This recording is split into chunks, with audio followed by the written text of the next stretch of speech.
Friend, welcome back to my channel. কেমন আছো সবাই? আশা করি সবাই ভালো আছো। আমি আজকে রান্না করব পনিরের তরকারি। বাড়ির খাঁটি দুধ দিয়ে পনির তুলে পনিরের তরকারি করে তোমাদেরকে দেখিয়ে দেব, খুব কম মশলা দিয়ে। এই যে প্রথমে আমি পনিরটাকে কেটে নিয়েছি। পনিরটাকে ভালো করে ছোট ছোট করে কেটে নিয়েছি। কেটে নেব তার সাথে আলু, ছোট ছোট করে পনিরের সাইজে আলু কেটে নিয়েছি। এবার গ্যাসে আমি একটি কড়াই দিয়ে দেব। কড়াইটা গরম করে নেব। গরম করে হালকা তেল দিয়ে নেব। হালকা তেল দিয়ে তেলটাকে ভালো করে গরম করে আমি তার মধ্যে কেটে রাখা পনিরগুলো দিয়ে দেব।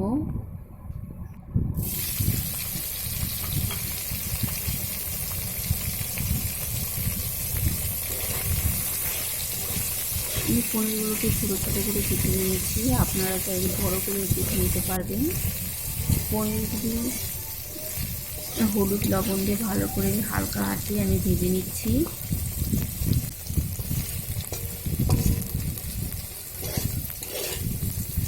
আমার ভাজা হয়ে গেছে। আমি একটি পাত্রে বের করে নেব।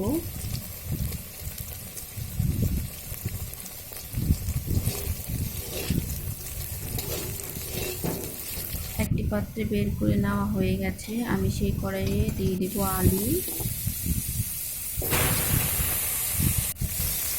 দিয়ে দেব পরিমাণ মতন হলুদ আর পরিমাণ মতন লবণ। আলুগুলোকে ভালো করে হালকা আঁচে ভেজে নেব।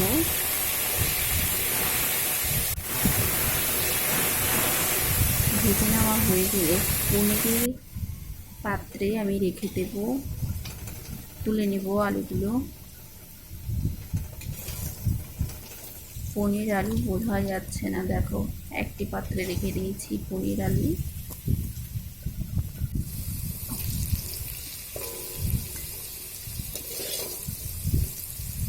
আলুগুলো আমি বের করে নিচ্ছি। সে পাত্রেই আমি দিয়ে দিব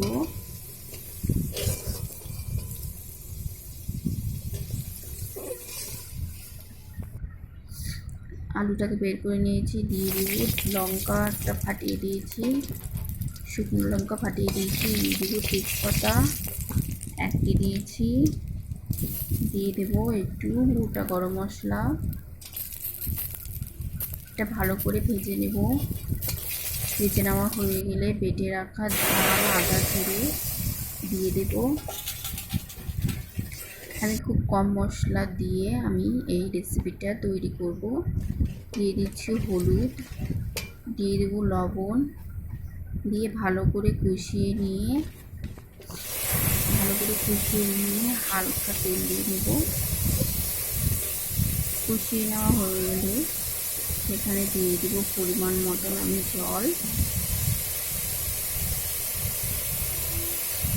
তেল দিয়ে দিচ্ছি।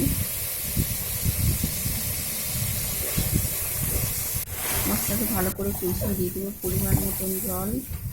ভেজে রাখা পনির আর আলুগুলো আমি দিয়ে দেবো।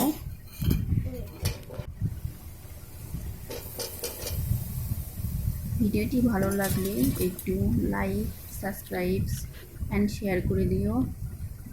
আমার কষানো হয়ে গেছে। এই দেখো আমার কাকা তরকারি হয়ে গেছে। আমার তরকারিটা হয়ে গেছে। আমি এখন নামিয়ে নেব। এই দেখো কেমন হয়েছে, টেস্ট করে তোমাদেরকে বলবো। টাটা, বাই বাই, ভালো থেকো সবাই।